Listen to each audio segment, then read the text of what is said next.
நீங்க ஆரம்பிக்கலாம். தேவனுடைய பரிசுத்த நாமத்துக்கு கனமும் மகிமையும் சதா காலங்களிலும் உண்டாவதாக. இந்த தினத்திலே கடைசி நாளிலே வந்திருக்கிறோம். ஆனால் இன்றைக்குரிய தலைப்பு பல சத்தியங்கள் அடங்கிய ஒரு நீளமான ஒரு பாடம் இது. அதாவது மிக முக்கியமான இன்றைக்குரிய பாடத்துக்கு மட்டும் தேவையானதை மட்டும் நான் எடுத்து உங்களுக்கு கூறுகிறேன். தேவனுடைய பிள்ளைகள், இஸ்ரவேல் மக்கள் அந்த ஆசரிப்பு கூடாரத்தை சுற்றிலும் 4 பகுதிகளிலும் 3 கோத்திரங்களாக கூடாரங்களை போட்டு அவர்கள் தங்கியிருந்ததை நான் சொன்னேன். இதிலே அந்த கூடாரத்திலே அவர்கள் தங்கிக் கொண்டு அந்த பாவ நிவாரண நாளின் ஆராதனை நடக்கக்கூடிய நேரத்துல அவர்கள் அந்த பாவ நிவாரண பலியை செலுத்துவதற்கு அங்கு வந்திருக்க வேண்டும். அதுக்கு அந்த நேரத்திலே அவர்கள் தங்களை தாழ்த்தி இருக்க வேண்டும். உபவாசத்திலும் ஜெபத்திலும் தரித்திருக்க வேண்டும். இதுதான் அவர்களுக்கு கொடுக்கப்பட்ட ஒரு கட்டளை. ஆனால் இந்த மக்கள் அதில் யாராவது ஒருவர் தம்மை தாழ்த்தாமல் இருப்பாரானால் அப்படிப்பட்டவர்களை அந்த தாழ்மைக்குள் வராமல் பாவங்களை அறிக்கையிடுவதிலே அவர்கள் அக்கறை காட்டாமல் இருப்பார்களானால் அப்படிப்பட்டவர்கள் அறுப்புண்டு போவார்கள் என்று நம்ம நேற்றைய வசனத்திலே பார்த்தோம். லேவியராகமம் 23ஆம் அதிகாரம் 29ஆம் வசனத்திலே பார்த்தோம். ஆக பூமிக்குரிய ஆசரிப்பு கூடாரத்திலே அப்படிப்பட்ட ஒரு காரியத்தை தேவன் செய்த போது அன்றைக்கு இருக்கிற ஜனங்கள் நேரடியாக அந்த பூமிக்குரிய ஆசரிப்பு கூடாரத்துக்கு வந்ததுனாலே அவர்களை அடையாளம் காண முடிந்தது. யார் தாழ்மையாக இருக்கிறார்கள், யார் தாழ்மையாக இல்லை என்பது தெரிந்தது. ஆனால் பரலோக ஆசரிப்பு கூடாரத்துல நடக்கக்கூடிய இந்த பாவ நிவாரண நாளினுடைய ஆராதனை, அதுக்கு முன்பாக பரிசுத்த ஸ்தலத்தில் நடக்க வேண்டிய ஆராதனை, இது போன்ற ஆராதனைகளை எல்லாவற்றிலுமே பாவ நிவாரண ஆராதனை நடக்கும் பொழுது பரலோகத்திலே அந்த நேரத்திலே தாழ்மைப்படுத்தாத ஆத்மாவை எப்படி அடையாளம் கண்டுபிடிப்பது? ஏனென்றால் இஸ்ரவேல் ஜனங்கள் மத்தியிலே அறுப்புண்டு போகப்பட வேண்டியவர்கள் எவ்வளவு பேர் இருந்தார்களோ அதே போல இங்கேயும் காணப்படுவார்கள் என்பது நிச்சயமான கருத்து. அந்த அறுப்புண்டு போகக்கூடிய ஆத்மாக்களிலே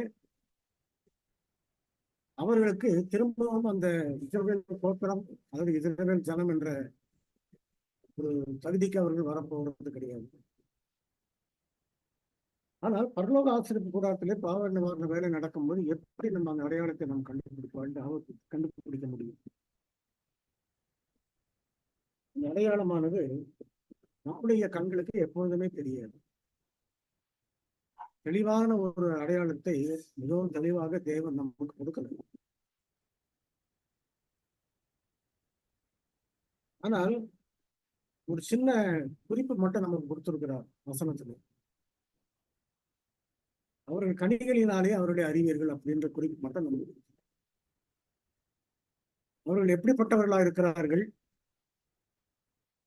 சில சமயங்களிலே நாம நம்முடைய ஆவிக்குரிய ஜீவியத்துல அந்த ஆவிக்குரிய ஜீவியத்தையும் அடுத்தது அந்த ஸ்பிரிச்சுவல் லைஃப் அப்படின்ற ஒரு போர்வையில ஒரு வேஷம் போடுகிறவர்களையும் மாய்மாலம் பண்ணுகிறவர்களையும் நம்மளால சில சமயங்களை அடையாளம் கண்டுபிடிக்க முடியும். ஆனால் ஒரு உண்மை என்னவென்றால் தேவனுடைய கரம் நம்மோடு கூட இருக்கும் மட்டும் சாத்தானுடைய எவ்வளவு பெரிய வஞ்சகமாக இருந்தாலும் அந்த வஞ்சகங்களை அவரை நமக்கு வெளிப்படுத்தி காட்டி விடுவார். அதில் விழாதபடிக்கு நாம் எச்சரிக்கையா இருப்பதற்கு நமக்கு அதிகமாக தேவைப்படுவது வசனத்தினுடைய வெளிச்சங்கள் தான். இந்த மாதிரி காரியங்கள் நமக்கு ஆண்டவர் கொடுத்து நம்மளை பாதுகாத்து கொண்டிருக்கிறார். ஆகையினாலே இப்படிப்பட்டவர்கள் எப்படி அவர்கள் வஞ்சிக்கிறார்கள் என்பதை நாம் தேவனோடு நெருங்கி இருந்து நாம் அந்த உண்மைக்குள் இருந்தால்தான் அவர்களை நாம் அடையாளம் காண முடியும். நம்முடைய வாழ்க்கையிலே நாம் தேவனுடைய பலத்தை இழந்து அவரை விட்டு விலகி இருந்து மற்றவர்கள் அந்த ஆவிக்குரிய ஜீவன் என்ற போர்வையிலே நம்ம ஏமாற்றுகிறார்கள் என்று நாம் எண்ணுவோமானால் அந்த ஏமாற்றத்தை தேவன் அனுமதிக்கிறார். காரணம் என்னவென்றால் நம்ம அதுக்குரிய ஆயத்தம் நம்மளுக்கு இல்லை. ஆக அவருடைய கனிகளினாலே அவர்களை அறிவீர்கள். கனிகள் எப்படிப்பட்டது? கனிகள்னு சொல்லும் பொழுது என்னென்ன கனிகள் அங்க தேவையோ வசனத்துல என்ன சொல்லப்பட்டது அந்த கனிகள் அங்க காணப்பட வேண்டும். இதுல நாம வேதாகமத்திலே அவர்களை அடையாளமாக காட்டுவதற்கு, அதாவது அவர்களை பிரித்து காட்டுவதற்கு அந்த அடையாளத்தை அவர் மட்டுமே வைத்துக் கொள்கிறார். நம்மிடத்துல அதை கொடுப்பது.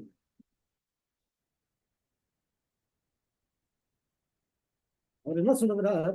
எசேக்கியேல் 9ஆம் அதிகாரம் 4ஆம் வசனத்தை கொஞ்சம் வாசிங்க.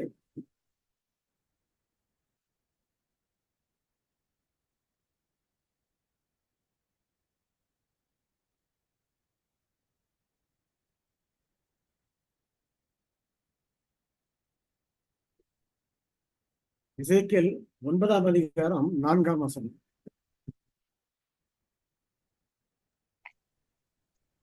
கர்த்தர் அவனை நோக்கி, நீ எருசலேம் நகரம் எங்கும் ஊடுருவ போய் அதற்குள்ளே செய்யப்படும் சகல அருவருப்புகளின் நிமித்தம் பெருமூச்சு விட்டழுகிற மனுஷர் நெத்தியிலே அடையாளம் போடு என்றார். கர்த்தர் அவனை நோக்கி, நீ எருசலேம் நகரம் எங்கும் உருவ போய் அதற்குள்ளே செய்யப்படுகிற சகல அருவருப்புகளின் நிமித்தமும் பெருமூச்சு விட்டு அழுகிற மனுஷரின் நெற்றிகளிலே அடையாளம் போடு என்று ஒரு அடையாளத்தை போடுகிறார்.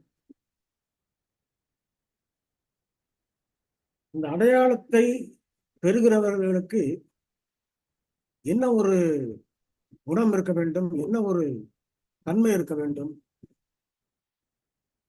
அந்த தன்மை எருசலேம் நகரம் எங்கும் உருவ போய் அங்கு செய்யப்படுகிற சகல அருவருப்புகளின் நிமித்தம் பெருமூச்சு விட்டு அழுகும்.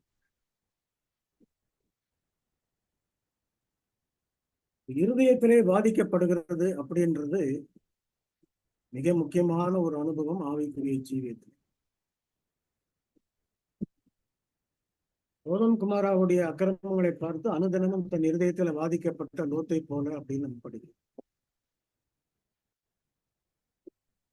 அந்த தீமைகள் நடக்கும் பொழுது மனவேதனைகள் நமக்கு வருகிறது உண்டு.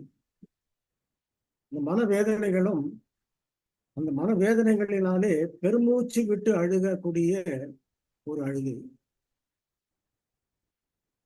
அப்படிப்பட்டவருடைய நெற்றிலே முத்திரை போடு அப்படின்னு, அடையாளம் போடு அப்படின்னு. ஆனால் இந்த அடையாளம் போடுவதற்குரிய ஒரு நிபந்தனை அல்லது ஒரு கண்டிஷன் என்னன்னு சொன்னா, அவர்கள் பெருமூச்சு விட்டு அழுகிறவர்களாக இருக்க வேண்டும். எருசலேமுக்குள்ளே நடக்கக்கூடிய அக்கிரமங்களை பார்த்து. இதில் மனுஷீகமான காரியங்கள் எதுவுமே அங்க வரக்கூடாது. அவர்கள் தீமை செய்கிறார்கள் எருசலேமுக்குள்ளே. அந்த தீமை செய்வதை கண்டிக்கும் போது கூட நமக்கு என்ன சொல்லுகிறார் என்றால், கோபம் பாவமாக மாற இடம் கொடுத்தாங்க. இங்க எதுவுமே இல்லாதபடிக்கு அந்த மன வேதனைகள் இருக்கிறது. அதற்காக நாம ஜெபிக்கிறோம், அதுக்காக நம்ம பிரயாசப்படுகிறோம். ஒரு வைராக்கியமான சீர்திருத்த வாழ்க்கையை நாம துவங்குகிறோம். இவைகளெல்லாம் செய்தாலும் கூட இந்த பெருமூச்சு விட்டு அழுகிற ஒரு குணமானது கிறிஸ்துவனுடைய அன்பு முழுமையாக அங்கு பிரதிபலிக்கும் போதுதான் நம்ம குணம் கிடைக்குது.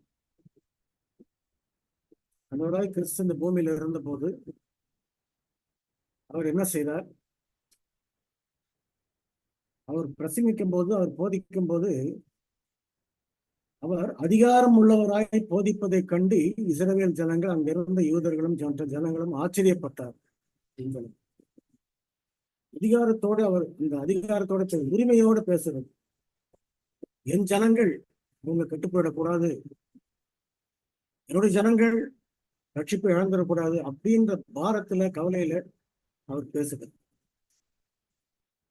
கிறிஸ்துடைய குணம் அதுதான்.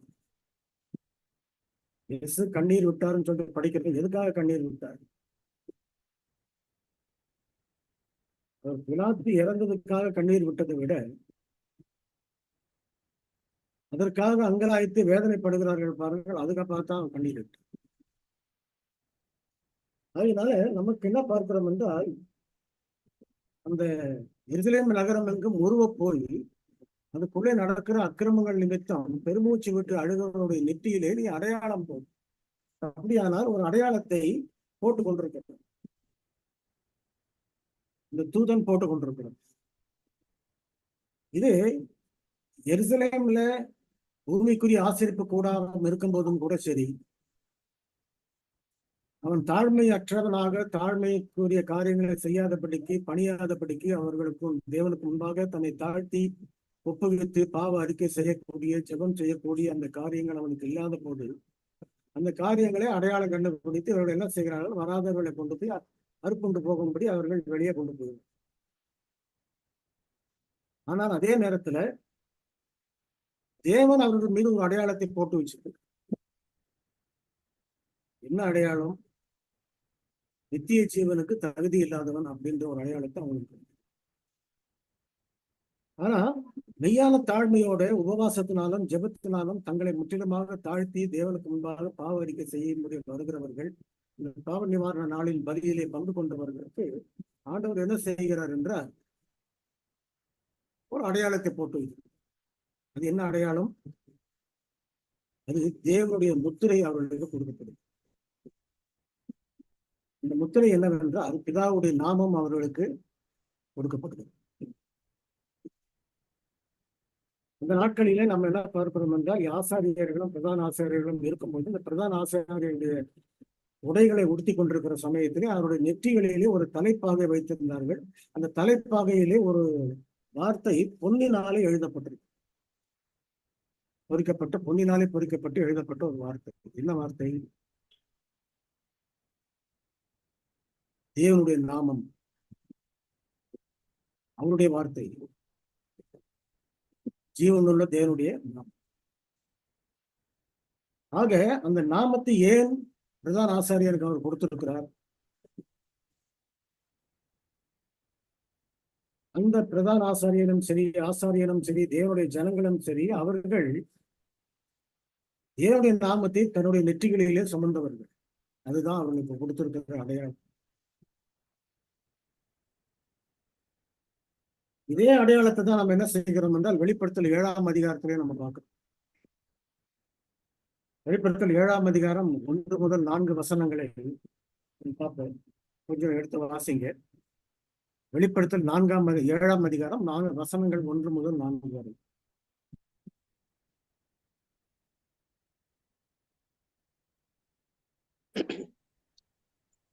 இவைகளுக்கு பின்பு பூமியின் 4 திசைகளிலும் 4 தூதர்கள் நின்று பூமியின் மேலாவது, சமுத்திரத்தின் மேலாவது, ஒரு மரத்தின் மேலாவது காற்று அடியாதபடிக்கு பூமியின் 4 காற்றுகளையும் பிடித்திருக்க கண்டேன். ஜீவனுள்ள தேவனுடைய முத்திரை கோலை உடைய வேறொரு தூதன் சூரியன் உதிக்கும் திசையிலிருந்து ஏறி வர கண்டேன். அவன் பூமியையும் சமுத்திரத்தையும் சேதப்படுத்துகிறதற்கு அதிகாரம் பெற்ற அந்த 4 தூதரையும் நோக்கி, நாம் நமது தேவனுடைய ஊழியக்காரரின் நெற்றிகளில் முத்திரை போட்டு தீர்மானமும் பூமியையும் சமுத்திரத்தையும் மரங்களையும் சேதப்படுத்தாதிருங்கள் என்று மகா சத்தமிட்டு கூப்பிட்டான். முத்திரை போடப்பட்டவர்களின் தொகையை சொல்ல கேட்டேன். இஸ்ரவேல் புத்திரருடைய சகல கோத்திரங்களிலும் முத்திரை போடப்பட்டவர்கள் 144,000 பேர். இந்த வசனங்கள் பொதுவா இந்த தீர்க்கதரிசன வசனத்தை குறித்து நம்ம கொஞ்சம் அதிகமா கவனம் கொடுக்க மாட்டோம். ஏனென்றால் இதுல சில கேள்விகள் இருக்கிறது. இந்த கேள்விகளுக்குரிய பதிலும் இருக்கிறது. நாம் ஜெபத்தோடு படித்தால் அந்த கேள்விக்குரிய பதில் நமக்கு கிடைக்கும். ஆனால் இங்க என்ன பார்க்கிறோம், அப்படிப்பட்ட பதிலை உடைய அந்த கேள்விகள் சில சமயங்களிலே அந்த கேள்விகளுக்கு அவர்கள் கொஞ்சம் சிரமப்படுகிறதுனாலயோ அல்லது விருப்பம் இல்லாதனாலேயோ அநேகர் என்ன செய்கிறார்கள் என்றால் அந்த தீர்க்க தரிசனத்தை அப்படியே கொஞ்சம் ஸ்கிப் பண்ணிட்டு நடப்புங்க. இதுல இன்றைக்கு நாம பார்க்க போறது இந்த வசனத்துல, இந்த 1 முதல் 4 வசனங்கள்ல ஒரு 4 முக்கியமான பாயிண்ட்ஸ் நம்ம பார்க்கிறோம். அதுல முதலாவது என்ன சொல்லப்படுகிறது, பூமியின் 4 திசைகளிலும் 4 காற்றுகளை பிடித்திருக்கிறோம். 4 திசைகளிலும் 4 காற்றுகளை பிடித்திருக்கும். 2வது 4 காற்றுகள். 3வது தேவனுடைய ஊழியக்காரரின் நெற்றிகளில் முத்திரை போட்டு தீரும் அளவும், போட்டு முடிக்கிற வரைக்கும் அப்படின்றது அதோட அர்த்தம். 4வது முத்திரை போடப்பட்டவர்களின் தொகையை சொல்ல கேட்டேன். முத்திரை போடப்பட்டவர்கள் 1,44,000 பேர். இதுல வெளிப்படுத்தின புத்தகமும் தானியேல் புத்தகமும் மற்ற சபையில் உள்ளவங்க அது மறைவான பொருட்கள், வசனங்கள் மறைவான விளக்கங்கள் இருக்கிறது. அதனால அதை நம்ம படிக்க முடியாதுன்னு சொல்லும் பொழுது நாம் என்ன சொல்லுகிறோம் என்றால், அது மறைக்கப்பட்டதில்லை, அது வெளிப்படையாக தேவனாலே கொடுக்கப்பட்டதுதான் அப்படின்னு சொல்லுங்க. ஆனால் இந்த 7ஆம் அதிகாரத்துக்கு வரும்போது அது நம்மை கொஞ்சம் சிரமத்துல விடுறதுனால அது ஏதோ மறைப்பொருள் போல நாமளும் விட்டுட்டு போயிருக்கோம். ஆனால் வேதாகமத்தை நம்ம தெளிவாக படிப்போமானால் அதற்குரிய குறிப்புகளோடு, கமெண்ட்ரிஸோடு, அதுக்குரிய விளக்கங்களோடு நம்ம படிப்போமானால் நிச்சயமாக. ஆக நம்ம பார்க்கிற காரியம், முதலாவது பூமியின் 4 திசைகளிலும் 4 காற்றுகளை பிடித்திருக்கும் தூதர். 4 தூதர்கள் 4 பக்கம் பிடித்துக் கொண்டிருக்கிறார்கள். 4 திசைகளில் இருந்து காற்று வராதபடிக்கு பிடித்து.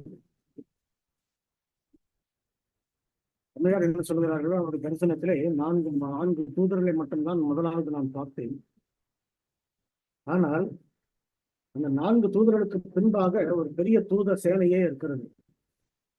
அந்த முதல்ல இருக்கக்கூடிய அந்த 4 தூதர்கள் மட்டும்தான் தெரியுது. ஆனா உள்ள நிறைய பேர் இருக்காங்க. அவங்க எல்லாருமே சேர்ந்து என்ன செய்யறாங்கன்னா, அந்த காற்றை பிடித்துக் கொண்டிருக்கிறார். காற்று அடியாதபடிக்கு பிடித்துக் கொண்டிருக்கிறார். ஆனால் காற்று எதன் மேல அடிக்க வேண்டும்? சமுத்திரத்தின் மேலாவது, பூமியின் மேலாவது, மரத்தின் மேலாவது, ஜனத்தின் மேலாவது, எந்த மேலே யார் எதுவும் எத்தனை பேர் மேலேயும் அடிக்கப்படாது. அதாவது இயற்கையின் மீதும் அடிக்கப்படக்கூடாது, மனுஷர் மீதும் அடிக்கப்படக்கூடாது. இந்த காற்று அடியாதபடிக்கு அதை பிடித்து வைத்திருக்கிறார்கள். எது வரைக்கும் பிடித்து வைத்திருக்கிறார்கள்? முத்திரை போட்டு தீரும் அளவும், தேவனுடைய ஊழியக்காரர்களுடைய நெற்றியிலே முத்திரை போட்டு தீரும் அளவும் அதை அவர்கள் பிடித்திருக்கிறார். இது எப்பொழுது பிடிக்க ஆரம்பித்தார்கள்? அல்லது இந்த முத்திரை போடக்கூடிய வேலை எப்பொழுது ஆரம்பித்தது? எப்பொழுது முடிய போகிறது? இந்த காரியங்கள் எல்லாமே நமக்கு தீர்க்க தரிசனத்தில் மிகவும் தெளிவாக இருக்கிறது. தீர்க்க தரிசனங்களை நாம கொஞ்சம் நிதானமா உட்கார்ந்து கட்டாயமாக படிக்க வேண்டும். ஏனென்றால் நம்முடைய விசுவாசத்தை பலப்படுத்துவதற்காக தான் அவைகளை கொடுத்திருக்கிறோம். அதிலே அநேக சத்தியங்கள் அடங்கி இருக்கிறது. ஆகையினாலே அந்த சத்தியங்களை நாம தோண்டி எடுக்கிறது தான் மிக முக்கியமான வேலை. ஜெபத்தோடு அதை செய்வோமாக நிச்சயமாக தேவனாவே நமக்கு விளக்குவார். ஆக இந்த 4 தூதர்களும் 4 காற்றுகளை பிடித்திருக்கும் பொழுது சமுத்திரத்தின் மேல, மரங்கள் மேல, பூமியின் மேல, இது எல்லாத்தையும் ஏன் அவர் தடுத்து வைத்திருக்கிறார்? இவர் அத்தனைக்குமே இந்த காற்றுகளை விட்டால் ஆபத்து ஏற்பட்டு, இந்த காற்றுகள் அப்படியே விடப்படுமானால் அது ஆபத்து ஏற்படும். ஆக அதுக்கு அடுத்தபடியாக 4 காற்றுகள் அப்படின்னு நம்ம பார்க்கணும். 4 காற்றுகள் என்ன சொல்லப்படுது இந்த 4 காற்றுகளை பற்றி? இதுல நான் சில குறிப்புகளை உங்களுக்கு நான் வாசிக்கிறேன். வெளிப்படுத்தல் 6, 13, 14 ஆகிய வசனங்களுக்கு இடையில் இது வருகிறது. முதலாவது இது எப்போது ஆரம்பிக்கிறது அப்படின்னு சொல்லி நம்ம பார்க்க போனா, ஒரியா ஸ்மித் என்பவர் தம்முடைய தானியேல் வெளிப்படுத்தல் விளக்க புத்தகத்திலே அவர் எழுதுகிறார். என்ன எழுதுகிறார்? வெளிப்படுத்தல் 6, 13, 14 ஆகிய வசனங்களுக்கு இடையிலே இது வருகிறது. ஏற்கனவே குறிப்பிட்டுள்ளபடி இந்த இடத்தில் தான் நாம் நின்று கொண்டிருக்கிறோம். 6ஆம் முத்திரை உடைக்கப்பட்ட இடத்துலதான் இன்றைக்கு நாம நின்று கொண்டிருக்கோம். முன்பாக 5 முத்திரைகள் முடிஞ்சு போச்சு, 6ஆம் முத்திரையை உடைச்சாச்சு. 7ஆம் முத்திரை உடைக்கப்படுகிறது எப்போது? இந்த 7ஆம் முத்திரையை உடைத்து விட்டால் பரலோகத்திலே அரை மணி நேரம் அமைதி. இந்த 6ஆம் முத்திரை முடியும் போதே நியாய தீர்ப்பு முடிந்துவிடும், முத்திரையிடப்படுதல் முடிந்துவிடும், பின்மாறி கிடைத்துவிடும், பூமி எங்கும் அவருடைய மகிமையினால பிரகாசிக்கப்பட்டுவிடும், எல்லாமே முடியும். ஆக 7ஆம் முத்திரை வர்ற வரைக்கும் நம்ம காத்துக்கிட்டு இருக்க போறது. 7ஆம் முத்திரை வருதுன்னு சொன்னாக்க இந்த 6ஆம் முத்திரை முடிஞ்சு அது வருதுன்னு சொன்னா அவருடைய கடைசி 2ஆம் வருகையினுடைய நேரம். ஆக இங்குதான் நாம் நின்று கொண்டிருக்கிறோம். ஆகவே வெளி 7ஆம் அதிகாரத்தின் முதல் பாகம் நிகழ்காலத்தில் நிறைவேறும் வேலையாகும்.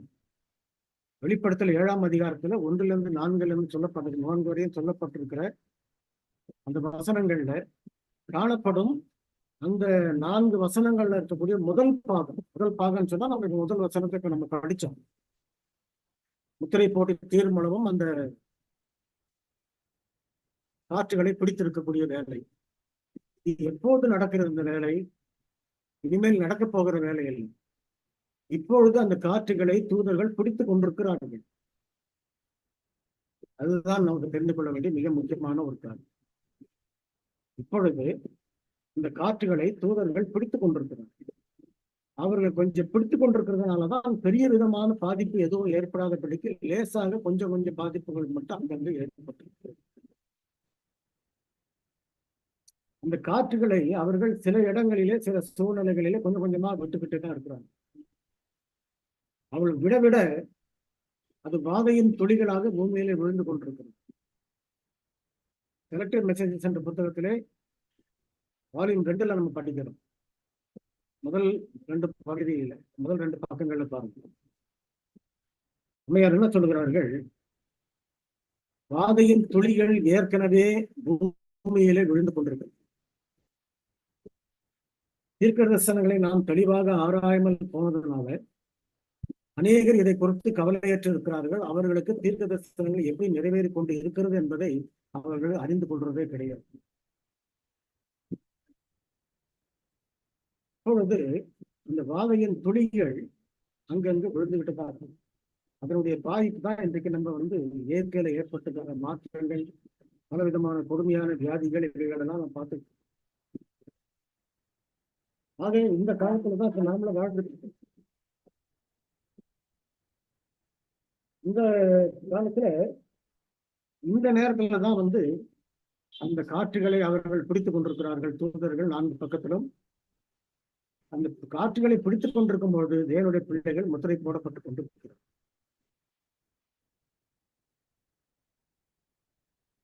இதிலே வசனம் 13 நம்ம என்ன பார்க்கிறோம் என்றால், நட்சத்திரங்கள் விழுந்தது, சூரியன் அந்தகாரப்பட்டது போன்ற சம்பவங்கள். வசனம் 14 புத்தக சூழலை போல சுருட்டப்படக்கூடிய ஒரு சம்பவம். இது எப்பொழுது நடைபெறும்?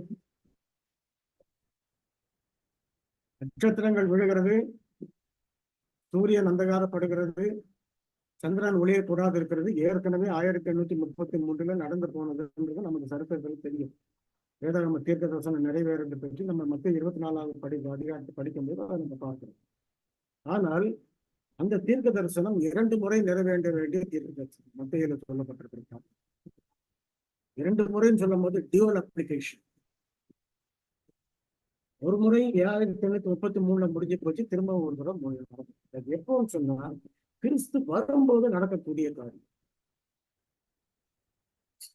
வானம் புத்தக சுருளை போல சுருட்டப்படுகிறது என்றால் கிரேட் கான்ஃபரன்ஸ் புத்தகத்திலே பக்கம் 641 பக்கத்துல 2வது பேராகிராஃப்ல நீங்க தெளிவா படிச்சு பாருங்க. அதில் அம்மையார் என்ன சொல்கிறார்கள் என்றால், கிறிஸ்து வரும்பொழுது நடக்க போகிற சம்பவங்கள் தான் வானம் புஸ்தக சுருளை போல சுருட்டப்படுவது. அவர்களை பார்ப்பதற்காக நமக்கு அந்த தெளிவான வானத்தை அவர் சுருட்டு. ஆக வான புஸ்தக சுருளை போல சுருட்டு முடிஞ்ச பிறகுதான் நமக்கு இந்த உலகம் முடிய போகுது அப்படின்னு நம்ம காத்துட்டு இருப்போமா? ஏமாந்தது. ஆக இதுக்கு பின்பு முத்திரையிடப்படக்கூடிய வேலை ஆரம்பிக்க போறது. ஆக முத்திரையிடக்கூடிய வேலை எப்போது ஆரம்பிக்கிறது? 4 காற்றுகளை பிடித்துக் கொண்டிருக்கும் போதே ஆரம்பிக்கிறது. அதனால நம்ம என்ன பார்க்கிறோம், வேதாகம தீர்க்க தரிசனங்களில் காற்று என்பது அரசியல் குழப்பங்கள், சச்சரவுகள், யுத்தங்களை குறிக்கிறது.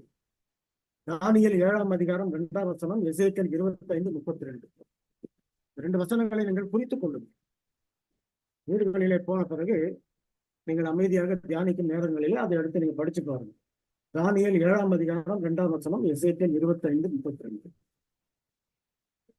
4 தூதர்களிலும் 4 காற்றுகளையும் பிடித்திருப்பது என்பது உலகில் உள்ள சச்சரவு, குழப்பங்கள் இவைகளின் மூலக்கூறுகளை குறிக்கிறது.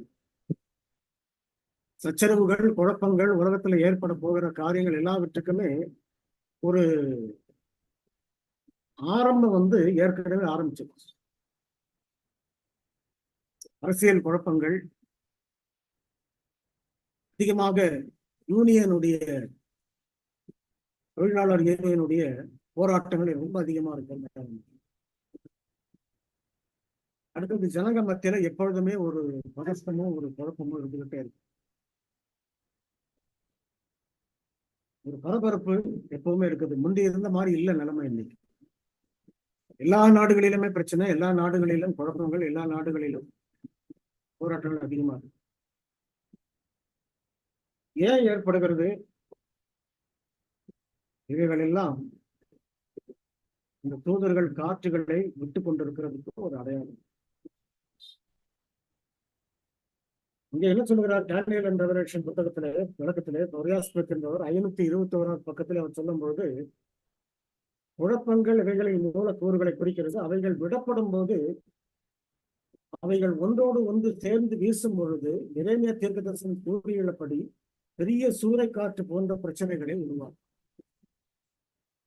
பிரச்சனைகள் அப்படின்றது அந்த நாட்கள்ல எப்படின்னு சொன்னா, ஏதாவது ஒரு தேசத்துல ஒரு சின்ன பிரச்சனை இருக்கும். ஒரு சில காலங்களுக்கு முன்பாக, வருடங்களுக்கு முன்பாக நம்ம நிம்மதியா வாழ்ந்த வாழ்க்கை இப்ப நம்ம வாழ முடியல. ஏன் அந்த குழப்பங்கள் ஏற்படும்? அதுக்கு நமக்கு தீர்க்க தரிசனங்கள் என்ன விளக்கத்தை கொடுக்கணும். எரேமியா தீர்க்கதரிசனம் சொல்லப்பட்ட பிரகாரமாக ஒரு பெரிய சூறை காற்றை போல ஒரு பெரிய காற்று என்ன செய்கிறது வீசப் போகிறது. இதுதான் டானியல் அண்ட் ரெவலேஷன் புத்தகத்துல பக்கம் 521 எழுதுகிறார். இந்த பேரழிவு பூமியிலே நடைபெறாதபடிக்கு இப்பொழுது தடுத்துக் கொண்டிருப்பது இந்த 4 தூதர்கள். ஏன் அவர்கள் தடுத்துக் கொண்டிருக்கிறார்கள்? டெஸ்டிமனிஸ் வால்யூம்ல, டெஸ்டிமனிஸ் ஃபார் சர்ச்சஸ் என்ற புத்தகத்திலே பக்கம் 6ஆம் பக்கத்திலே 1வது பேராகிராஃபிலே, தேவனுடைய ஊழியக்காரர் நெற்றிகளில் முத்திரை போட்டு தீரும் அளவும் 4 காற்றுகளையும் பிடித்திருந்தார்கள். அவர்கள் ஏன் 4 காற்றுகளையும் பிடித்திருக்கிறார்கள்? தேவனுடைய ஊழியக்காரருடைய நெற்றியிலே முத்திரை போட்டு தீரும் அளவும் அவர்கள் காற்றுகளை பிடித்து, அந்த காற்றுகள் விடப்படாதபடிக்கு தூதர்கள் பிடித்துக் கொண்டிருப்பதற்கு காரணம் என்னவென்றால், தேவனுடைய ஜனங்கள், ஈரமானவர்கள், இந்த பாவ நிவாரண நாளில கூடி வந்திருக்கக்கூடிய 7ஆம் நாள் அட்வென்ட் விசுவாசிகள், அந்த விசுவாசிகள் மத்தியிலே அவர்கள் இருக்கும்போது அதிலே அவருக்கு தெரிந்த அடையாளம் ஒன்று இருக்கிறது. பெருமூச்சு விட்டு அழுகிறோடைய நெற்றியிலே அவர் முத்திரை போட்டார் இல்லையா, அவரிடத்துல கிறிஸ்துடைய முழுமையான அன்பு இருக்குதுன்னு சொல்லி தெரிந்துதான் அவர்களுக்கு அந்த முத்திரையை போட்டார். பிதாவுடைய குணம் கிறிஸ்துவத்திலே காணப்பட்டது, கிறிஸ்துவனுடைய குணம் இப்பொழுது அவருடைய பிள்ளைகளிடத்திலே காணப்பட்டது. ஆக பிதாவின் நாமம் அவருடைய நெற்றியிலே எழுதப்பட்டிருக்கு. அந்த பிதாவின் நாமத்தை தான் எசேக்கியேல் 9ஆம் அதிகாரத்தில் நாம் என்ன படிக்கிறோம் என்றால் அடையாளமாக சொல்லப்படுகிறது. ஆக தேவனுடைய ஊழியக்காரருடைய நெற்றிகளிலே அந்த முத்திரை போட்டு முடிக்கிற வரைக்கும் நீங்க என்ன செய்யாதீங்க, காற்றுகளை விடாதீங்க. இப்ப காற்றுகளை பிடித்து கொண்டிருக்கிறார்கள் என்றால் முத்திரை போட்டு கொண்டு இருக்கிறார்கள் என்பதுதான் அர்த்தமே தவிர, கடைசி நேரத்துல நம்ம போறதுக்கு முன்னால முத்திரையை போட்டு உள்ள அனுப்புவார் அப்படின்றது கிடையாது. அது நமக்கு எல்லா பிரயாஸ்மத்துடைய விளக்கங்கள், அம்மையாருடைய விளக்கங்கள், ஜேம்ஸ் ஒயிட், இன்னும் நம்முடைய சபையினுடைய மூப்பர்கள் அந்த காலத்தில் இருந்தவர்கள், John Andrews, Jane Andrews, Joseph Bates, இது போன்றவர்கள் எல்லாருமே இப்படிப்பட்ட விளக்கங்களை தான் கொடுத்திருக்கிறார். தேவனுடைய ஊழியர்கள் முத்திரை போட்டு தீரும் அளவும் 4 காற்றுகளையும் 4 தூதர்கள் பிடித்திருக்கிறார்கள். வசனம் 3 நாம் கவனிக்க வேண்டியது என்னவென்றால், சேதப்படுத்துவது. அவர்கள் கைகளில் காற்றுகளை பிடித்திருப்பதற்கு சமமாக அந்த சேதப்படுத்தக்கூடிய வல்லமை ஒப்படைக்கப்பட்டிருக்கிறது. இதனால் அந்த காற்றினுடைய அழுத்தம் மிக அதிகமாக இருக்கிறது. அதனாலதான் அநேக தூதர்கள் அதை தடுத்துக் கொண்டிருக்கிறார். பலமாக அதை தடுத்துக் கொண்டிருக்கிறார்கள். ஏன் அதை தடுத்துக் கொண்டிருக்கிறார்கள்? தேவனுடைய பிள்ளைகள் முத்திரை போடும் வரைக்கும் அந்த காற்றை தடுத்து எப்படிப்பட்டதா இருக்கிறது என்றால் சமமாக இருக்கிறது. அதாவது அவர்கள் பிடித்துக் கொண்டிருப்பதற்கும் அந்த காற்று அங்கு அடுக்கப்பட்டிருப்பதற்கும் சமமா இருக்கு. அந்த அளவுக்கு அது பலமா இருக்கு. காற்றுகளை பிடித்திருப்பதும் முத்திரையிடப்படுவதும் ஒரே சமயத்தில் நடைபெறும் சம்பவம். காற்றுகளை பிடிச்சிருப்பாங்க, அப்புறம் செடியின் பின்னால அவங்க காற்றுல விட போற இடத்துலதான் முத்திரை போடப்படும் அப்படின்ற விளக்கங்கள்லாம் வேதாந்தத்துல நமக்கு கிடையாது. ஆனா இப்படிப்பட்ட விளக்கங்களை நிறைய அட்வென்ட் சபையில் இருக்கக்கூடிய வியாக்கியானிகள் கூட கொடுக்குறாங்க. இதெல்லாம் ரொம்ப ஆபத்தான ஒரு காரியம். ஆக தேவனுடைய முத்திரை என்றால் என்ன அப்படின்றத நம்ம கவனிக்கணும். இந்த தேவனுடைய முத்திரை என்றால் என்னன்றதை பற்றி சில சமயங்களில சில அமெரிக்காவில் இருக்கக்கூடிய நம்முடைய அட்வென்ட் ஊழியர்கள், சில சுயாதீன ஊழியர்கள், சில பிரசங்கியார்கள் கூட என்கிட்ட கொஞ்சம் ஆர்கியூ பண்ணாங்க. அவர்கள் சொல்லுகிறது என்னவென்றால், பரிசுத்த ஆவியினாலே நீங்கள் முத்திரை போடப்பட்டீர்களே என்ற வசனத்தை வச்சு தேவனுடைய முத்திரை பரிசுத்த ஆவின்னு சொல்லிட்டு அவங்க விளக்கம் கொடுத்தாங்க. ஆனால் சாட்சியாகமும் என்ன சொல்லுது? என்னை பொறுத்த வரைக்கும் வேதாகமத்துக்கு சரியான கமெண்ட்ரியை சாட்சியாகமத்தில் தான் எடுக்கிறேன். என்னுடைய சொந்த விளக்கங்களை அனுமானத்தை நான் கொடுக்கறதும் கிடையாது. தீர்க்க தரிசனம் அப்படின்னு நான் கொடுக்குறேன். அதே போல உரையாஸ்மத்துடைய கமெண்ட்ரியை மட்டும்தான் நான் எடுக்கிறேன். வேற எந்த கமெண்ட்ரியும் நான் எடுக்கிறேன். ஏன் உரையாஸ்மத்துடைய கமெண்ட்ரியை எடுக்கிறேன்னு சொன்னாக்கு, ஈஜோச் அம்மையார் உயிரோடு இருக்கும் பொழுதே அவருடைய கமெண்ட்ரியை, டேனியல் ரெவலேஷன் கமெண்ட்ரியை அவர்கள் அங்கீகாரம் பண்ணியிருக்கிறார்கள். பரலோகத்திலே எனக்கு காட்டப்பட்டது என்று சொல்லுகிறார் உரையாஸ்மத்துடைய விளக்கம். ரிவ்யூ அண்ட் ஹெரால்டுல தொடர்ச்சியாக அவருடைய கட்டுரைகள், டேனியல் ரெவலேஷன் விளக்கங்கள் வந்து கொண்டிருக்கிறது. அம்மையார் ரொம்ப ஆர்வத்துடன் படிப்பார்கள். அதிகமாக அதற்கு விளக்கங்களை அவர்களும் எழுதுவார்கள். அவர்கள் ஒரு காரியத்திலும் அவர்கள் தவறு என்று அவர்கள் சொல்வதே இல்லை உரையாஸ்மத்துடைய காரியம். அதனால என்னை பொறுத்த வரைக்கும் வேற டேனியல் ரெவலேஷன் கமெண்ட்ரி நான் எடுக்கிறது. தேவனாலே அங்கீகாரம் பண்ணப்பட்ட கமெண்ட்ரி மட்டும்தான் நான் யூஸ் பண்ணுறேன். அதே போல அம்மையாருடைய சாட்சியாகங்களை மட்டும்தான் நான் உபயோகப்படுறேன். சாட்சியாகங்கள் வேண்டாம்னு சொல்றவங்களுக்கு வேணுமானால் நான் என்ன செய்யறேன்னா, இன்னொரு நாளைக்கு ஒரு பாடத்தை நான் உங்களுக்கு எடுக்கிறேன்.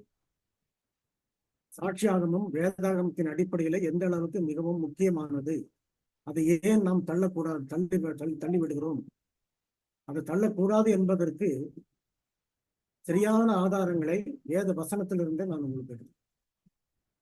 அவசியப்பட்டால் கர்த்தர் சித்தமானால் இன்னொரு முறை அதை பற்றி நான் சொல்லுகிறேன். ஆக தேவனுடைய அடையாளம் முத்திரை என்பது ரிவ்யூ அண்ட் ஹெரால்ட் என்ற பத்திரிகையில ஏப்ரல் மாதம் 27ஆம் தேதி 1911 அம்மையார் எழுதுகிறார். தேவனுடைய அடையாளம் என்பது அல்லது முத்திரை என்பது 7ஆம் நாள் ஓய்வை ஆசிரிப்பது என்பதாகும். இது தேவனுடைய சிருஷ்டிப்பின் வேலைக்கு ஞாபகார்த்தமாக இருக்கு.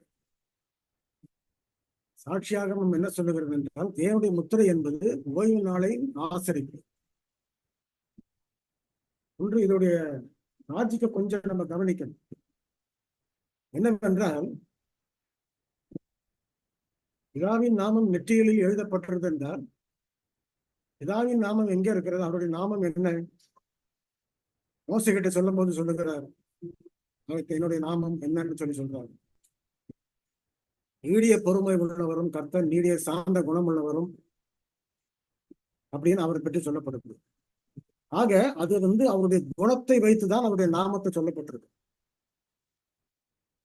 அப்படியானால் அந்த நாமம் தேவனுடைய ஜனங்கள் மத்திய தேவனுடைய பிள்ளைகளுடைய நெற்றிகளிலே போடப்பட்டிருக்கிறது என்றால், அந்த பிதாவின் குணம் அவர்களுக்குள்ளே வந்திருக்கிறதுனால அந்த அடையாளம் நெற்றிகளிலே போடப்பட்டிருக்கு. ஆக முத்திரை என்பது ஒரு தனியாக கண்களால் பார்க்கக்கூடிய ஒரு சீல் கிடையாது. மனுஷனுடைய கண்களால் அப்படி பார்க்க முடியாது. நம்மளால அப்படி பார்க்க முடிஞ்சுன்னா நாமளே என்ன செய்வோம்னா, யாரெல்லாம் முத்திரை போட்டுக்கலாம் அவங்களாம் நல்லவங்க எல்லாம் நீங்க சர்ச்சுக்கு வாங்க, மீதெல்லாம் வெளியே போகலான்னு. அப்படி கிடையாது. முத்திரை இடப்படுதல் அப்படின்னு சொன்னா, தேவனுடைய குணங்களை, பிதாவுடைய குணங்களை அவர்கள் பெற்றுக் கொண்டிருக்கிறார். மத்திய 6ஆம் அதிகாரத்துல நம்ம படிக்கிறோம், பரலோகத்தில் இருக்கிறவங்க பிதா பூரண சர்க்குணரா இருக்கிறது போல நீங்களும் பூரண சர்க்குணரா இருக்க கிடையாது.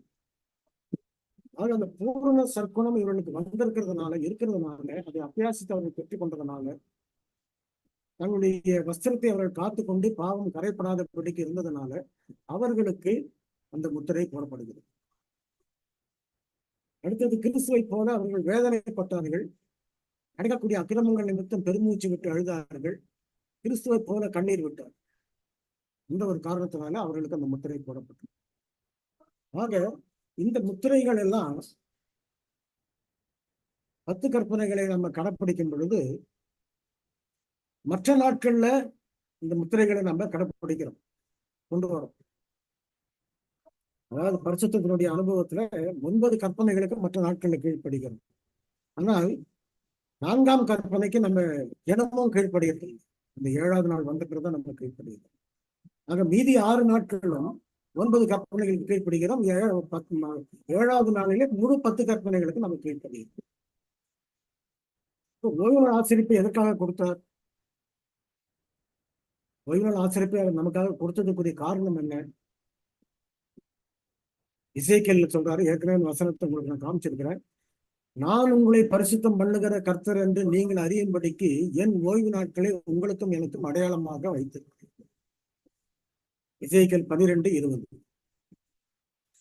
நான் உங்களை பரிசுத்தம் பண்ணுகிற கர்த்தர் என்று நீங்கள் அறியும்படிக்கு, அதாவது அன்றைய தினத்திலே நம்மை நாமே பரிசுத்தமாக்கிக் கொள்றது கிடையாது. நாம நினைக்கிறோம் அன்றைக்கு நாம பரிசுத்தமா இருக்கிறோம். நாம பரிசுத்தமா இருக்கிறது அவர் நம்மை பரிசுத்தமாக்குகிறார். நம்ம பரிசுத்தமே கிடையாது. எப்பவுமே நம்ம பாவிகள் தான். நம்ம இடத்துல நன்மை செய்யக்கூடிய திறமையும் கிடையாது, நன்மை செய்யக்கூடிய தகுதியும் கிடையாது, நன்மையே நம்ம இடத்துல வாசமா இருக்கிறது இல்லை. அப்படி இருக்கும்போது நம்ம பரிசுத்தம் ஆக மாட்டோம். ஆக நம்மை பரிசுத்தப்படுத்தக்கூடிய வேலையை அவர் என்றைக்கு செய்கிறார் என்றால் ஓய்வு நாள் அன்றைக்கு நமக்கு செய்கிறார். நான் உங்களை பரிசுத்தம் பண்ணுகிற கர்த்தர் என்று நீங்கள் அறியும்படிக்கு. சபைகளுக்கு ஆலோசனை என்ற புத்தகத்தில் அம்மையார் என்ன சொல்கிறார் என்றால், வானத்தையும் பூமியும் எல்லாவற்றையும் சிருஷ்டித்த தேவனுடைய வல்லமை, அந்த சிருஷ்டிப்பின் வல்லமை நம்முடைய ஆத்மாவை மீண்டும் அவருடைய சாயலிலே சிருஷ்டிக்கிறது. ரீகிரியேஷன் அல்லது கிறிஸ்துவுக்குள் புது சிருஷ்டி அப்படின்ற அனுபவம் எதனால வருகிறது என்றால் ஓய்வு நாள் ஆசிரிப்பாளர்கள். ஆக ஓய்வு நாள்ல ஆசிரிக்கிறதுனாலதான் நம்ம நெற்றிகளிலே தேவனுடைய நாமம் பொறிக்கப்படுகிறது. என்ன நாமம் பொறிக்கப்படுகிறது? பிதாவின் குணத்தை கிறிஸ்துவுக்கு கொடுத்தேன், கிறிஸ்து அந்த குணத்தை சாட்சியாக இங்க கொண்டு வந்து பூமியில கொடுத்தாரு. அவர் மாம்சத்திலே பாவத்தை ஆக்கினைக்குள்ளாக தீர்த்து அந்த குணத்தை அவருக்கு நம்ம காண்பித்ததுனால நாமும் அவரை முன்மாதிரியாக வைத்து கீழ்ப்படிய ஆரம்பித்தோம். அப்படி கீழ்ப்படிந்ததனாலே நமக்கு குணங்கள் மாற்றப்படுகிறது. இந்த குணங்களை மாற்றக்கூடிய வேலையிலே வாரத்துல ஒரு நாள், அந்த பரிசுத்த நாளிலே என்ன செய்கிறார் என்றால், அந்த நாளில் தான் யோவான் சுவிசேஷகனுக்கு ஆவியானவர் கூட ஊற்றப்பட்டார். கர்த்தருடைய நாளில் ஆவிக்குள்ளானேன்னு சொல்லி யோவான் எழுதுகிறார். அப்படியானால் கர்த்தருடைய நாளிலே, பரிசுத்த ஓய்வு நாளிலே நமக்கு என்ன செய்கிறார் என்றால், எல்லா ஆவிக்குரிய ஆசீர்வாதங்களை கொடுப்பதற்கும் அந்த நாள் தான் மிகவும் முக்கியமான நாள், பிரத்யேகமான நாள். ஆக இந்த ஓய்வு நாளில் தான் அவருடைய முத்திரை இருக்கிறது என்பதை நம்ம மறந்துகிறோம். சாட்சியாகவும் இதைதான் நாங்கள் சொல்லுகிறோம். ஆக தேவனுடைய முத்திரை, பரிசுத்த ஓய்வு நாள், தேவனுடைய ஆளுகையின் அதிகாரம் எல்லாமே அதுதான் இருக்கிறது. இந்த முத்திரையிடப்படும் வேலை எப்போது ஆரம்பிக்கிறது என்று கேட்டால் இது ஏற்கனவே ஆரம்பித்து விட்டது. என்ன எப்படி நாம் பார்க்கிறோம்? சாட்சி ஆகமங்கள் அதுக்கு ஆதாரம் கொடுக்கிறது. இன்னும் சில காரியங்களை நான் உங்களுக்கு சொல்லுகிறேன். அதாவது ஜீவனுள்ள தேவனுடைய முத்திரை கோலையுடைய தூதன் கையில் உள்ள முத்திரை பரிசுத்த 7ஆம் நாள் ஓய்வு நாள் என்கின்ற போது இந்த ஓய்வு நாள் சத்தியம் 3வது தூதனின் தூதன் உள்ள ஒரு சத்தியம். ஒன்று நம்ம என்ன தெரிந்து கொள்ள வேண்டும் என்றால், முத்தூதை பற்றி நம்ம படிக்கிறோம். நமக்கு இங்க என்ன விளக்கம் கொடுக்கப்பட்டிருக்கிறது? உரையாஸ்பத்துடைய டேனியல் ரெவலேஷன் புத்தகத்திலும் சரி, அம்மையாருடைய ரிவ்யூ அண்ட் ஹெரால்ட் பத்திரிகையில அவங்க சொல்லும் போது என்ன சொல்கிறார் என்றால், அந்த முத்தூதிலே 3ஆம் தூதனுடைய தூது அந்த ஓய்வு நாள் சத்தியத்தை எடுத்து வைத்திருக்கிறது, கூற வைத்திருக்கிறது. 1ஆம் தூதனுடைய தூது வரும்போது அட்வென்ட் சபையிலே ஓய்வு நாள் ஆச்சரிக்கப்படலை. 2வது தூதனுடைய தூது வரும்போது தான் ஆச்சரிக்கப்பட்டது. 3ஆம் தூதனுடைய தூது வரும்போது 1846-47 இருந்தால் ஓய்வு நாள் ஆச்சரிக்க ஆரம்பித்தது. அதற்கு பின்பு 1865 தான் நிர்வாகமாக அதை மாற்றுகிறார்கள் சபையை. ஆக நம்ம என்ன பார்க்கிறோம் இங்கே? இந்த முத்திரைக்கோளுடைய தூதனுக்கும் வெளிப்படுத்தல காணப்படுகிற 3ஆம் தூதனுக்கும் ஒரே தூதன். ஏனென்றால் சாட்சியாகமம் என்ன சொல்லுகிறது? Third angel is the sealing and binding angel. முத்திரையிடம் அதை கட்டுகளாக கட்டும் ஒரு தூதன் யாருடைய, எந்த தூதன் என்றால் 3ஆம் தூதனுடைய தூதன். ஆக 3ஆம் தூதனுடைய வேலை நடைபெறும் போதே இந்த முத்திரையிட தூது ஆரம்பிச்சு. 3ஆம் தூதனுடைய தூது எப்போது கிடைத்தது நமக்கு? 1844 வில்லியம் மில்லர் மூலமாக கொடுத்தது 1ஆம் தூது. அதற்கு பின்பு அட்வென்ட் மக்கள் கூடியிருந்த போது 2ஆம் தூது. அதற்கு பின்பு 3ஆம் தூதன். 3ஆம் தூதனுடைய தூது வரும் பொழுது அவர்கள் என்ன கண்டுபிடித்தார்கள் என்றால், விசுவாசனாலே நீதிமானாகுதல் என்ற சத்தியத்தை அவர்கள் வெளியே கொண்டு வந்தார்கள். இந்த சத்தியத்தை வெளியே கொண்டு வருவதோடு கூட அவர்கள் இந்த கற்பனைகளுக்கு கீழ்ப்படியக்கூடிய ஒரு காரியங்களை அவர்கள் கொண்டு வந்தார். 3ஆம் தூதனுடைய தூது வரும்பொழுதுதான் என்ன சொல்லுகிறது? இயேசு கிறிஸ்துவின் மேல விசுவாசத்தையும் அவருடைய கற்பனைகளையும் கை கொள்ளுகிற பரிசுத்தவான்கள். அந்த கற்பனைகள் சொல்லும்போது 10 அதுல சேர்ந்து இருக்கிறது. அதுல ஒரு கற்பனை மட்டும் வேண்டாம்னு சொல்லி அந்த சொல்லுங்க. ஆக நம்ம என்ன பார்க்கிறோம் என்றால், இந்த காரியங்களை நமக்கு தேவன் விளக்கி காட்டுகிறார். டேனியல் அண்ட் ரெவலேஷன் புத்தகத்திலே பக்கம் 443, 444 இந்த காரியங்களை உபதேசப்பட்டவர்கள் எழுதுகிறார். ஆக இதே வேலைதான் 14ஆம் அதிகாரத்திலே 3ஆம் தூதன் செய்யக்கூடிய வேலைதான் வெளிப்படுத்தல் 7ஆம் அதிகாரத்திலே முத்திரை போடக்கூடிய தூதனும் செய்து கொண்டது. இதே தூதன் தான் எசேக்கியேல் 9ஆம் அதிகாரத்திலே பெருமூச்சு விட்டு அழுகளுடைய நெற்றியிலே முத்திரையை போடுகிறார். அங்கு வெளிப்படுத்தல் 9 இருக்க சம்பவம் காரியமும் தீர்க்க தரிசனமும், வெளிப்படுத்தல் 7ஆம் அதிகாரத்தில் இருக்கக்கூடிய தீர்க்க தரிசனமும், 14ஆம் அதிகாரத்திலே காணப்படக்கூடிய 3ஆம் தூதனுடைய தீர்க்க தரிசனமும், இவைகள் எல்லாம் ஒரே ஒரு தூது. இந்த தீர்க்க தரிசனங்களை நாம் தெளிவாக படிக்கும் போது இவைகளை நம்ம தெரிந்து கொள்ளும். இதுதான் 3ஆம் தூதனுடைய வேலை. சரி, இந்த 3ஆம் தூதனுடைய வேலை நடக்கும் பொழுது நமக்கு என்ன ஆண்டவர் சொல்லுகிறார்? முத்திரையிடப்படக்கூடிய வேலை அங்கே ஆரம்பித்து விடுது. 3ஆம் தூதனுடைய தூது வேலை எப்போது ஆரம்பித்தது? 1846-47 ஆரம்பிச்சது. இது ஆரம்பித்ததுனால இந்த முத்திரையிடப்படக்கூடிய வேலை அப்பொழுதே ஆரம்பித்து விட்டது. இன்னும் அநேக காரியங்கள் கிறிஸ்து சொல்லுகிறது போல அநேக காரியங்களை நான் உங்களுக்கு சொல்ல வேண்டியதாக இருக்கிறது. ஆனால் அதையெல்லாம் சொன்னால் தாங்க மாட்டீர்கள் அப்படின்னு சொல்லி சொன்னார். அதே போல இன்னும் அட்வந்து சபையில அட்வந்து விசுவாசத்துக்கு உட்பட்ட காரியங்களை அநேக அநேகர் இந்த விளக்கங்களை நான் சொல்றது எல்லாமே வேதாகமமும் சாட்சியாகமும் அந்த உரையாசத்துடைய கமெண்ட்ரி நான் வேற எதுவுமே நான் உபயோகப்படுத்தேன். அதுக்கு அப்பாற்பட்ட கருத்துக்களை நான் சொல்லவும் கிடையாது. யார் கேட்டாலும் இந்த கருத்துக்களை தான் நான் சொல்லி இருக்கிறேன். நான் அந்த நாட்கள்ல இருந்து இதை தான் நான் சொல்லுகிறேன். ஆனால் அதை பற்றி புரியாதவர்கள் என்ன செய்வார்கள் என்றால், சில சமயங்களிலே சம்பத்குமார் தவறான ராங் டாக்டர்ஸ் டீச் பண்றாங்க அப்படின்னு சொல்லிட்டு சில பொருளைகளை கல்வி. ஆனா அவரிடத்துல டானியல் ரெவலேஷன் புத்தகத்தை எடுத்து காட்டின போது கூட அவருடைய வாக்குவாதம் கடைசி வரைக்கும் அதை ஏற்றுக்கும். அது போல பரவலான கருத்துக்கள் அநேகம் இருந்தாலும் மனுஷர் பலரை சொன்னாலும் நாமும் முழங்கால் படியிட்டு ஜெபத்தோட இந்த வேத வாக்கியங்களை தனிப்பட்ட முறையில நாம் ஆராய்ந்து பார்த்து சத்தியத்தை நாம் புரிந்து கொள்ள வேண்டும். நாங்க சொல்றது ஒரு கடுகளவு தான். மீதி அந்தந்த விசுவாசிகள் ஆராய்ந்து படித்துக் கொள்ள வேண்டிய விஷயம். ஆகையினால இந்த கடைசி நாட்களில் நம்ம என்ன தெரிந்து கொள்கிறோம் என்றால், இந்த முத்திரை போடப்படக்கூடிய வேலை ஆரம்பித்து போய்கொண்டிருக்கு. ஆக 1844 இருந்து ஆரம்பிச்சு மொத்தம் 1,44,000 பேர் தான் போய் சேர போறோமா அப்படின்னு சொல்லி கேட்டாக்கா அதற்குரிய பதிலை நான் நேற்றைக்கே நான் கொடுத்து விட்டேன். அதாவது என்ன பதில் என்றால், அதிலே பெண்களும் 20 வயதுக்கு கீழ்ப்பட்ட பிள்ளைகளும் அதிலே கணக்கில் வருது. அவர்கள் எல்லாம் தனியாக இருக்கிறார். புருஷர்கள் மட்டும்தான் 1,44,000. அதுதான் நமக்கு தானியேல் வெளிப்படுத்தல விளக்கங்கள்ல கொடுக்கப்பட்டது.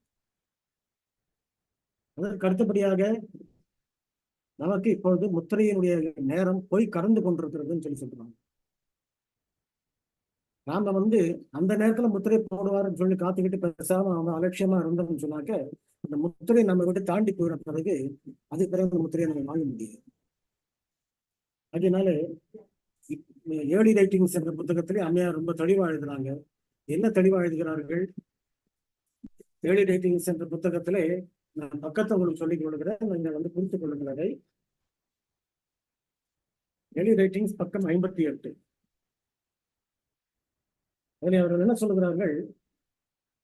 3ஆம் தூதனும் ஜீவனுள்ள தேவனுடைய முத்திரை போலையுடைய தூதனும் ஒன்றுதான் என்று அறியும் போது, அதாவது முத்திரையிடப்படும் வேலையின் நேரம் மிகவும் குறுகலானதும் சீக்கிரத்தில் முடிவடையக்கூடிய விதமாக இருக்கிறது. 4 தூதர்களும் 4 காற்றுகளையும் பிடித்துக் கொண்டிருக்கும் இந்த வேளையில் நம்முடைய அழைப்பையும் தெரிந்து கொள்ளுதலையும் உறுதிப்படுத்துவதற்கு இப்போதுள்ள நேரம் தான் சரியானது. இப்போதுள்ள நேரம் முத்திரை போடப்பட்டு கொண்டிருக்கக்கூடிய இந்த நேரத்துல இதுதான் நமக்கு சரியான நேரம். நம்முடைய அழைப்பை நம்ம உறுதிப்படுத்திக் கொள்ள வேண்டும் என்றால் முத்திரையை பெறுவதற்கு நாம இப்பொழுது ஆயத்தமாகிக் கொண்டிருக்கிறோம்.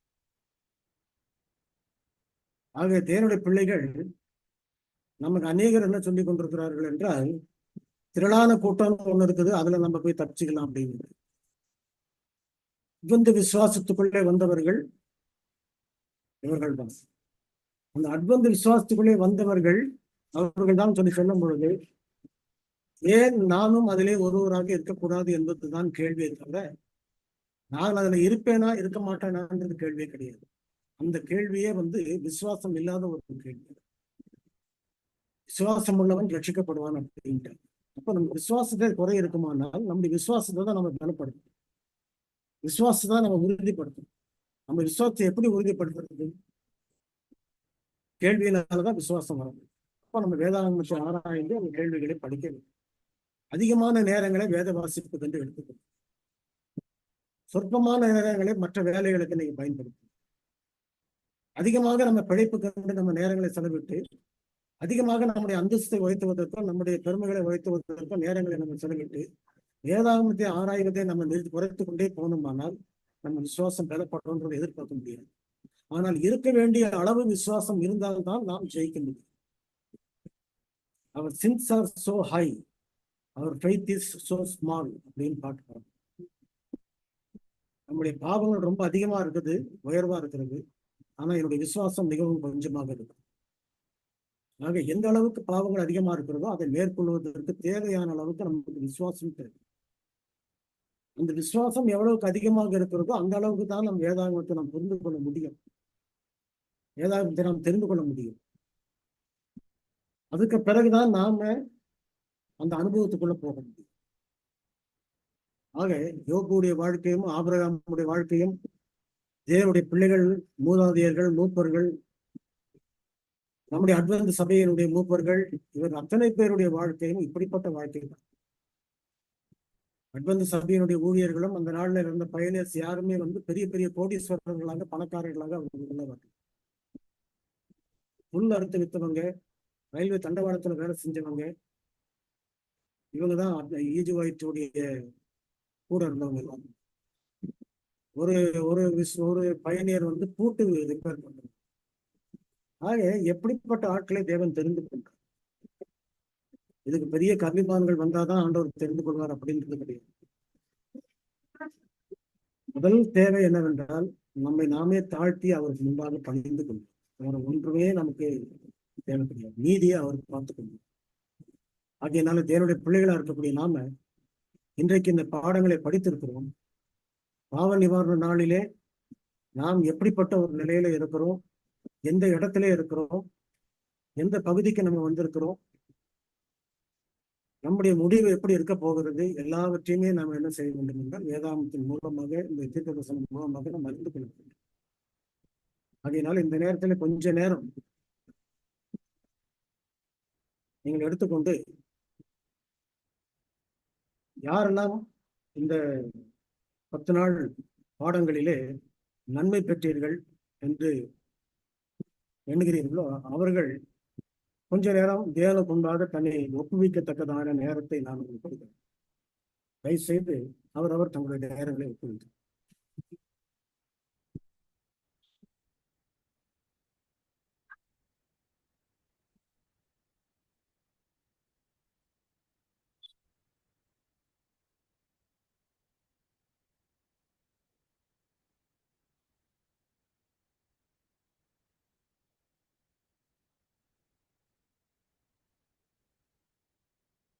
பிரதர், இந்த 10 நாள் எப்படி பிரயோஜனமா இருந்துச்சுன்னு சொல்லணுங்களா? ஒரு 2 சென்டென்ஸ்ல. 10 நாள் சத்தியத்தை சொன்ன பிறகு அது உங்களுக்கு எந்த அளவுக்கு ஆவிக்குரிய ஜீவத்துக்கு பிரயோஜனமா இருந்தது, இன்னும் நான் கடவுள்கிட்ட நெருங்குறேன், இன்னும் நான் அவருக்கு என்ன ஒப்பு கொடுக்குறேன் அப்படின்ற ஒரு தீர்மானத்தை எடுக்கும்.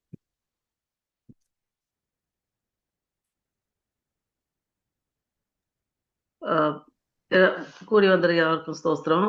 இந்த 10 நாளும் ரொம்ப அருமையா இருந்தது. நாங்க நிறைய காரியங்கள் தெரிஞ்சு கொண்டோம். ஏன்னா இதுலயே பிறந்து வளர்ந்தாலும் நிறைய முதல்ல நீங்க சொன்ன மாதிரி இந்த இத நிறைய பேருக்கு இந்த அளவுக்கு தெரியாதுன்றது முதல்ல சொல்லியிருந்தீங்க. அதே மாதிரி எங்களுக்கும் அந்த அளவுக்கு தெரிஞ்சுக்கல வாய்ப்பு இல்லாம இருந்தது. இது ரொம்ப பிரயோஜனமா இருந்தது. நாங்க ஒருத்தரும் அந்த இடத்துல வரும்போது மக்கள் இன்னும் அதிகம் வந்திருக்கலாமே, இன்னும் அதிகம் பேர் இந்த கேட்டு நன்மை அடையலாமே அப்படின்னு பேசிக்கணும். நானும் என் கணவரும். என் கணவர் வெளியில அட்வென்டிஸ்ட்ல இருந்து பிறந்தவர் கிடையாது. வெளியில இருந்து வந்ததுனால இன்னைக்கு அவருக்கு ரொம்ப பிரயோஜனமாகுது. அவர் என்ன பண்றாரு, இதை திருப்பி யூடியூப்ல அவர் கேட்டு வாங்கி இங்க கேட்கறது இல்லாம அவர் காதுல போட்டு தனியா கேட்கிறாரு. ஏன்னா தெரியாது அவருக்கு இதெல்லாம். அப்போ எங்களுக்கு இது ரொம்ப பிரயோஜனமா இருக்குது. யூடியூப்ல வெளியிடுறது ரொம்ப தேங்க்ஸ். இது இன்னும் நிறைய பேருக்கு இந்த சத்தியம் போய் சேரணும். ஏன்னா ரொம்ப அருமையா இருந்தது. எங்களுக்கு ரொம்ப உபயோகமா இருந்தது. ரொம்ப தேங்க்ஸ். இது இந்த 10 நாளும் எப்படி போனதுன்னு தெரியல. இன்னும் நிறைய ஜூம்கள் இந்த மாதிரி பேசி இந்த சத்தியத்தை வெளியேப்படுத்தணும். கடவுள் உங்களுடைய ஊழியத்தை ஆசீர்வதிக்கணும்.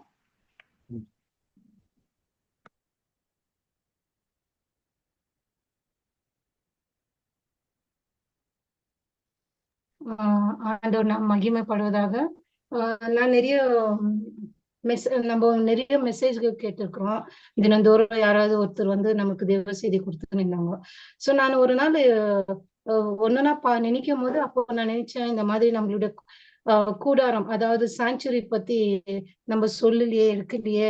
சாங்சுரி பத்தி யாருமே இது வரைக்கும் சொல்லாதபடி இருந்துச்சு. நம்ம அதை பத்தி பேசணும், அதை பத்தி சொல்லணும். நம்ம ஜூம்ல கூட நம்ம அதை பத்தி யாராவது பேசுவாங்களான்ட்டு ஜெபத்தோட வச்சுன்னு இருந்தேன். சரி நான் அப்ரோச் பண்ணும்போது பிரதர் சொன்னாரு நான் பண்றேன்ட்டு. இது 1.5 மாசத்துக்கு முன்னாடி நான் அவர் அப்ரோச் பண்ணும்போது அவர் சொன்னாரு நான் பண்றேமான்ட்டு. எனக்கு கொஞ்சம் டைம் கொடுனாரு. ரொம்ப ப்ரிப்பேர் பண்ணி ரொம்ப ஆழமான ஒரு சத்தியம் ஒவ்வொரு நாளும் இந்த பிரோஜனமாக ஒவ்வொருத்தருக்கும் இருந்துக்கும். யூடியூப்ல பாக்குற பிள்ளைங்களாகட்டும், இங்க பாக்குற பிள்ளைங்களாகவும் ஒருத்தருக்கும் கண்டிப்பா இது பிரயோஜனமா இருக்கும். சிஸ்டர் சொன்ன மாதிரி அட்வென்டிஸ்டா இருந்தாலும் நம்மளுக்கு நிறைய புதுசாக இருக்குது. இன்னொன்னு என்னன்னாக்கா நம்ம கேட்கத்தான் இன்னும் ஆழமான நமக்குள்ள அந்த சத்தியம் வளரும். அந்த வளர்ற சத்தியத்தை நம்ம வேறவங்கள்ட்ட பகிர்ந்து கொள்ளணும். இந்த கஷ்டப்பட்டு ராத்திரியோ பகலும் ப்ரிப்பேர் பண்ணி அதை இந்த நான் 10 நாள் எடுத்து அவரு பிரதர் அவர் எவ்வளவு சாக்ரிஃபைஸ் பண்ணாரு நம்மளுக்கு தெரியாது. பட் அது ஒரு பெரிய டெஸ்டிமனி. நம்ம அட்வென்டிஸ்ட் பிரமின்ஸ்ல ஆசார் கூட பத்தி எடுக்கணும்னு தேவன் அவருக்கு சொல்லி அவரு ப்ரிப்பேர் பண்ணி இந்த நேரத்துல இங்க நம்மளுக்கு ஒவ்வொரு நாளும் அவருடைய நேரத்தை செலவழிச்சுக்கிறாரு. சோ ரொம்ப பிரயோஜனமாக இருந்துச்சு. ஒவ்வொருக்கும் உள்ளத்துல மாற்றம் கண்டிப்பா வரும். இது பாக்குற யூடியூப்ல பிள்ளைங்களுக்கும் கண்டிப்பா வரும். தேவன் தாம அனைவரும் ஆசீர்வதிக்கணும். இன்னும் பிரதர் இன்னும் ஆழமான சத்தியம் முக்கியமாக ஒரு புக்கு ப்ரிப்பேர் பண்ணிருக்கிறாரு. அந்த புக்கு ரிலீஸ் பண்ணதுக்கும் சரி, அந்த புக்குக்கு அவருக்கு டைம் ஸ்பெண்ட் பண்ணதுக்கும் சரி, ஆண்டவர் அவர் ஆசீர்வதிக்கணும். நல்ல உடல் சுகத்தை கொடுத்தோம். ஒவ்வொரு பிள்ளைகளுக்கும் நன்றி. நம்மளுக்கு தினந்தோறும் சத்தியத்தை கொண்டு அந்த நேர செலவழிச்சவங்களுக்கு நம்மளும் உட்காந்து கேட்டு அது நம்மளுக்கும் ரொம்ப ஆவிக்குரிய விஷயத்துல இருந்துச்சு. மற்றும் வேறவங்களுக்காகவும்